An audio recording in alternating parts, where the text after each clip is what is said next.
Olá, tudo bem contigo? Meu nome é Guto e eu queria te agradecer muito pela oportunidade que você está me dando de compartilhar esse conteúdo com você em forma de podcast. Esse é o terceiro episódio da nossa temporada Manual da Meditação e nós ficamos de trazer para você algumas informações sobre como transformar a ansiedade na sua maior aliada nesse processo meditativo, nesse seu caminho meditativo. Foi exatamente esse ponto que eu havia cortado a Amanda no último podcast da semana passada. Fica agora com essa técnica maravilhosa que a Amanda decidiu mostrar pra gente.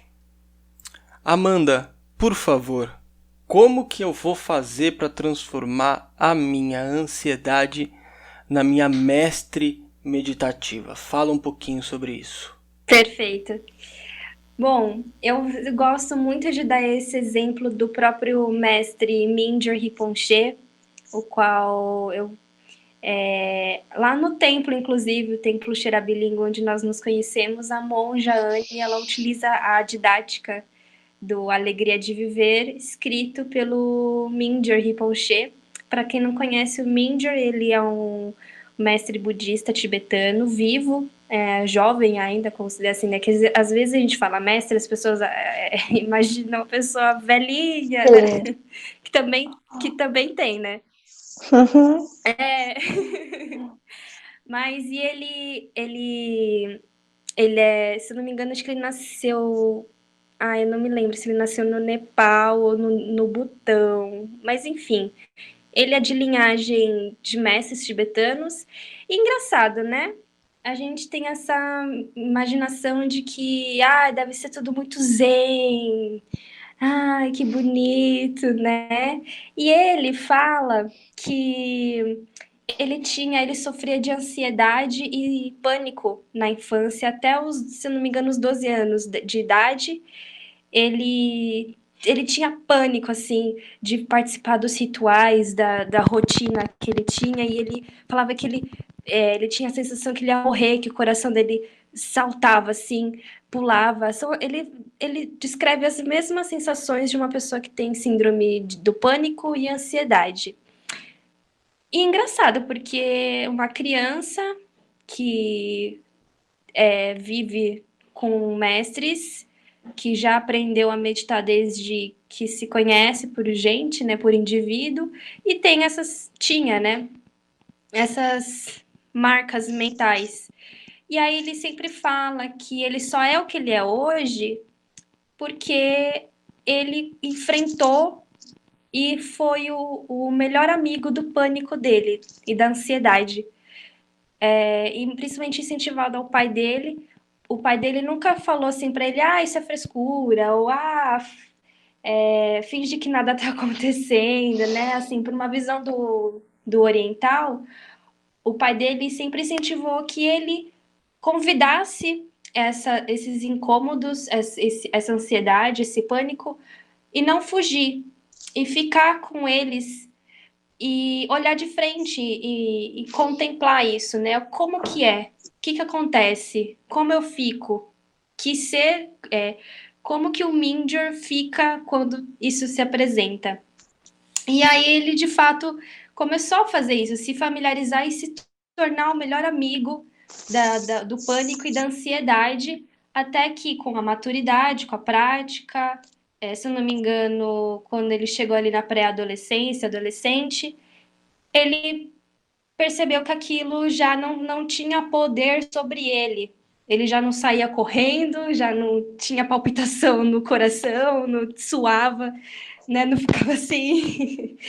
E, e aí ele fala que quando surge isso, essas marcas, esses sintomas, ele simplesmente abre a porta, ele se abre para experienciar e olhar de longe. É como se a gente observasse um objeto, o objeto se manifesta, se materializa, né? E a gente, ao invés de se enfiar dentro do objeto, se identificar, a nossa mente, ela se desloca. E ela começa a observar, olha, é assim, assim, assim, dessa outra forma. Então, quando a gente quando as pessoas vêm falar também comigo, eu tenho ansiedade e eu não consigo meditar, ou eu vou meditar só porque eu tenho ansiedade, depois que a ansiedade sumir, eu não vou mais meditar. Então é um grande equívoco, né? Eu também, assim, em quarentena, tive alguns momentos de estar ansiosa. E aí, simplesmente percebendo isso, legal, vou. Como é meditar ansiosa, gente? Tô curiosa. Fui lá, sentei. Criar curiosidade sobre a prática. Exato, isso que os mestres falam, assim, a gente tem que ter a motivação e essa curiosidade. Como que é? E aí você, no mínimo, se abre e tem essa atenção plena para esse estado do que está acontecendo agora. Porque, querendo ou não, é o que está acontecendo agora. Bom, então quando você fala assim, por exemplo, eu vou transformar a ansiedade na minha mestra da meditação. Então eu tenho que convidá-la a entrar e me tornar a melhor amiga dela e observá-la. Isso significa o quê? Na prática, você está olhando essa ansiedade e vendo como ela se manifesta, como você sabe que a ansiedade está no seu corpo, quais são os sintomas do seu corpo, é taquicardia, é dor no estômago. Sim, exatamente. Claro que para quem nunca fez isso na vida, e logo já tenta fazer isso de cara, às vezes pode ser que se perca no meio do caminho, o que é normal. Mas, assim, para quem já tem uma certa familiaridade com a sua mente, é super convidativo você meditar quando você está com ansiedade, quando você está com raiva, quando você está com medo, né? E aí, como que é, como eu fico,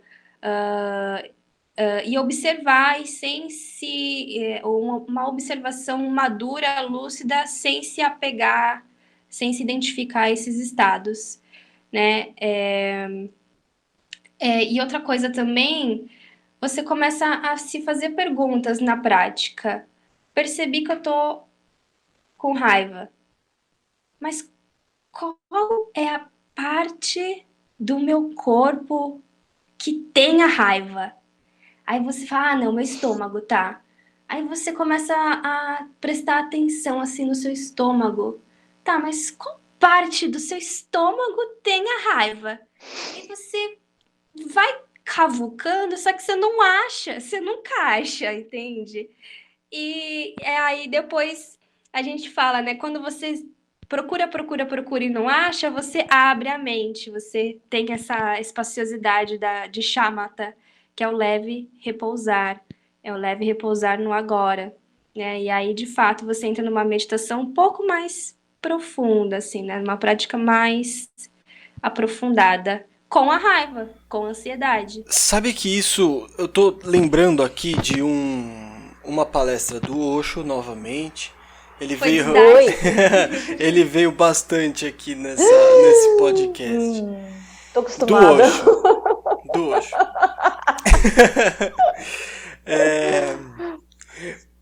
Em um dos seguidores, dos discípulos dele, levantou a mão e disse exatamente assim: Osho, desde que eu passo a te seguir, desde que as nossas práticas começaram, eu tenho sofrido muito mais. Isso é seu trabalho. E ele ficou um pouco quieto, aquele jeitão meio Osho de ser, né, de falar. Ele ficou um pouco quieto e falou: é meu trabalho, sim, mas é porque quando nós meditamos, nós acendemos uma luz dentro de uma casa antiga. As teias de aranha estavam lá, os buracos na madeira estavam lá, todas as condições da casa sempre estiveram lá, mas quando você acendeu a luz, você se deu conta do quanto isso é real e do quanto isso realmente está acontecendo. Então a sensação é que você teve mais problemas a partir disso, mas a realidade é que você conseguiu se observar com maior profundidade e agora você pode resolver os problemas. Então eu não sei se vocês têm essa visão também, mas às vezes eu tenho essa impressão de que normalmente as pessoas esperam da meditação um caminho que é sempre orgástico, transcendental, de despertar de consciência, uma coisa super divina, catártica, sabe? do ponto de vista psicanalítico da catarse, de contato com o divino que acontece fisiologicamente, não só em pessoas que meditam, mas em todas as formas de contato com o divino, seja com ayahuasca, seja com a meditação, seja com oração, provoca uma reação fisiológica nessa pessoa que é conhecida como catarse. Então o que acontece? Normalmente as pessoas acham que esse processo é sempre muito bom, só que não é sempre assim. Ao mesmo tempo que existe uma certa relação com a pessoa que é zen, com aquela pessoa que não sente muito, não sente ansiedade, não sente tristeza, quando a proposta é exatamente o oposto. A proposta é você sentir muito mais, você conhecer o seu sentimento e como ele se manifesta no seu corpo. Você estar apto a responder a esse sentimento e não reagir a esse sentimento. Em face disso, eu queria, Dani, que você falasse um pouquinho pra gente sobre essas pessoas que acabam levando a meditação como uma pílula, vamos dizer assim. Hoje eu tô bem, eu não preciso fazer aula hoje, professora. Hoje eu tô... já teve essa sensação? Não, hoje eu tô mal, hoje eu preciso meditar. Tô conhecendo já. Já vi a pessoa na minha frente. É aquela coisa, né? Quando tá tudo bem, eu não preciso do yoga, não preciso meditar, né? Eu vou pra balada, eu vou beber toda, sabe aquela coisa? E aí chega o remedinho, o remedinho básico, assim. Doses homeopáticas de meditação, drops, meditação em drops.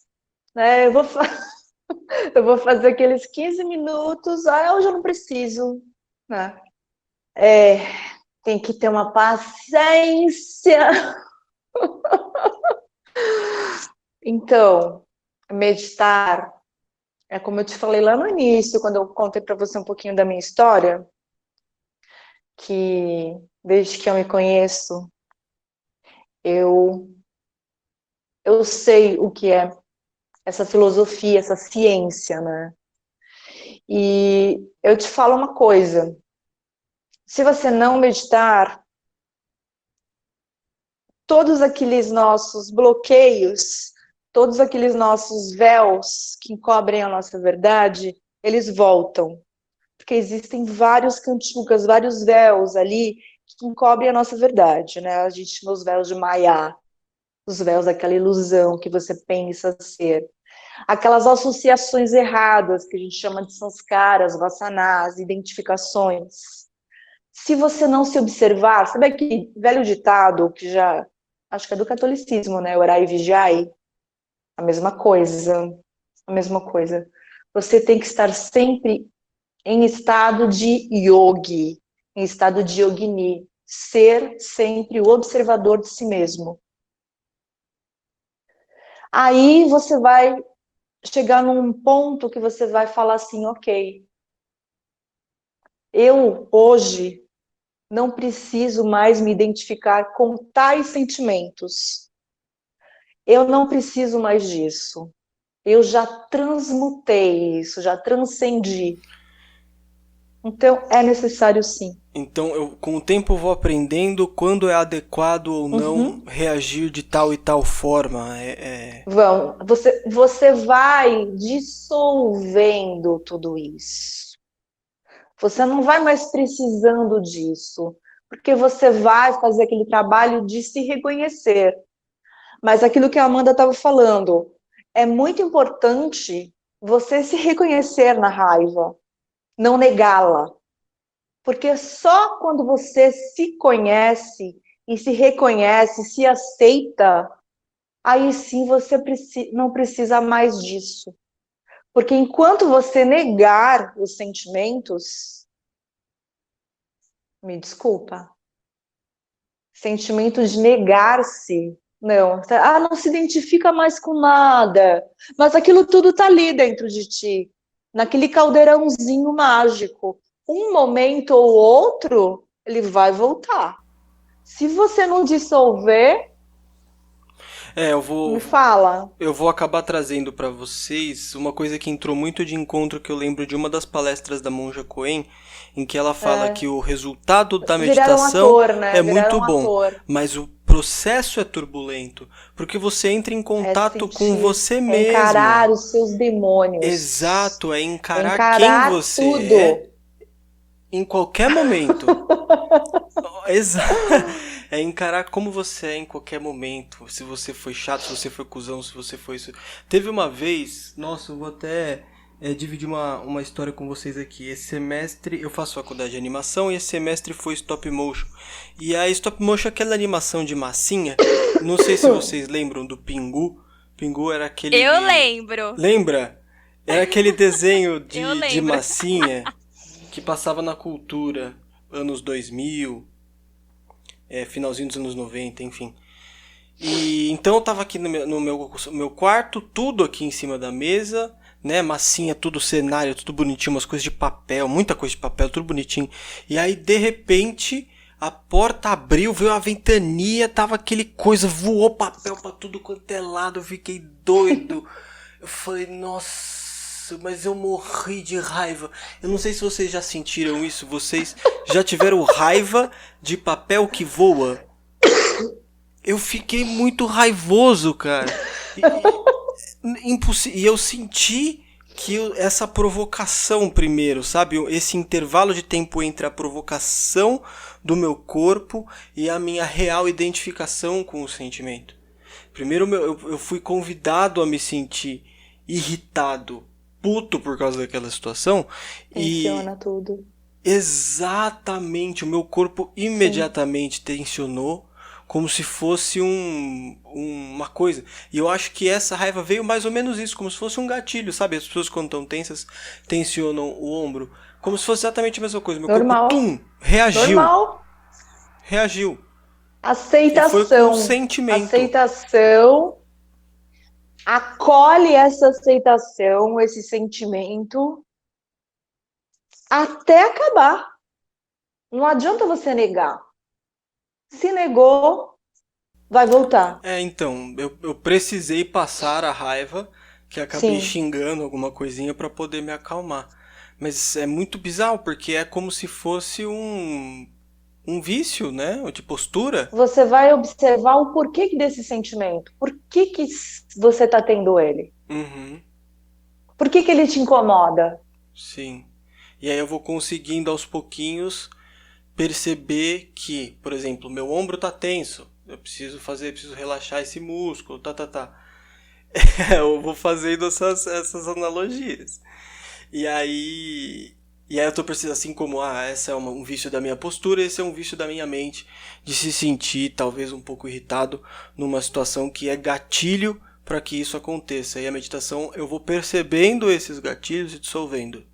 E isso vai acontecendo conforme eu vou fazendo observações mais apuradas sobre o meu processo mental. Então essas observações, E elas vão chegando até perceber que elas não precisam mais sofrer por causa elas vão disso. ficando Quando mais você encontra a sutis. chave do sofrimento, por que está te causando esse sofrimento, você não vai querer continuar com isso, né? Então você vai fazer de tudo para não ser mais o quê? Associado a ele. Então, encontrando isso, você vai o quê? Dissolvê-lo. Entendi. E para você, Amandinha, como que funciona esse processo do meditar é sempre bom? Como que é isso? Não existe conceitos de julgamentos de bom ou ruim nas práticas meditativas. É justamente porque a gente se apega, né? A mente, ela tem ela nos ludibria, assim, várias formas para se encantar e se perder ali no emaranhado de emoções e pensamentos. Então, essa coisa hoje eu não vou meditar, não vou para aula de yoga, ou enfim, porque tá tudo muito ótimo na minha vida, Mas aí, né, que tá, assim, a gente não medita para ficar bem e para ficar calma. Eu sempre falo pro grupo de meditação que eu guio, que eu faço mediação, que se a gente fosse meditar para ficar calma, era mais fácil a gente tomar uma pílula de calmante todo dia, que é muito mais eficiente, gente. Então, assim, não sentem na prática achando que vai ficar zen. Se você quer ficar relax, você pega o telefone de um massagista, toma lá sua pílula de calmante, que de fato, às vezes, algumas pessoas precisam e tá tudo certo, mas não vá praticar com esse estigma, né? Vá nu, pratique nu da sua mente, nu dos seus conceitos do que você acha que é bom ou ruim, do que você acha que se está fazendo certo, se está fazendo errado. Simplesmente esteja ali presente, respirando, no mínimo, só. Se você é iniciante, então senta, relaxa o seu corpo, sua postura e, e preste atenção na sua respiração, né? E não existe essa coisa de vou praticar só quando tá tudo muito mal e quando ficar tudo muito bem eu vou largar a meditação, porque existe uma coisinha na nossa vida chamada impermanência. A Pois nossa é. vida, nós só existimos porque somos seres impermanentes e toda a vida ela é feita da própria impermanência, Está tudo em né? Não transformação, é que a né? impermanência é fora da vida. Exatamente. Não é porque a impermanência está fora da vida. Na verdade, a vida é própria impermanência. Então, assim, se hoje tá bom, muito legal, perfeito. Que bacana. Mas amanhã não pode estar. E aí, você vai estar preparado mentalmente, emocionalmente, quando não estiver muito bem? Você estará com lucidez para lidar com a sua realidade ali? Fica essa pergunta. Não sei se eu te respondi. Respondeu sim. Isso me vem assim uma analogia interessante sobre a nossa existência, de que nós temos a sensação de que nós diferentes. Somos diferentes, mas eu quero dizer assim, nós temos essa noção de individualidade, de estar separado do resto do todo, assim como nós temos a sensação de um copo cujo conteúdo é água, a gente chama de cheio quando ele está imerso no ar. Se você vê um copo cheio de água em cima da mesa, você vai falar que ele está cheio. Acontece que a humanidade é como se fosse um grande oceano, e se você coloca esse copo de água debaixo d'água, ele instantaneamente deixa de estar cheio. Então algo se transforma em nós. Nós fazemos parte dessa transformação. Nós somos talvez até um caminho para que essa transformação se manifeste materialmente nesse planeta, emocionalmente nesse plano. Enfim. Não perca o quarto e último episódio desta série, o Manual da Meditação. Semana que vem será uma honra contar com a sua audiência lá, tá bom? Muitíssimo obrigado, até semana que vem e medite-se.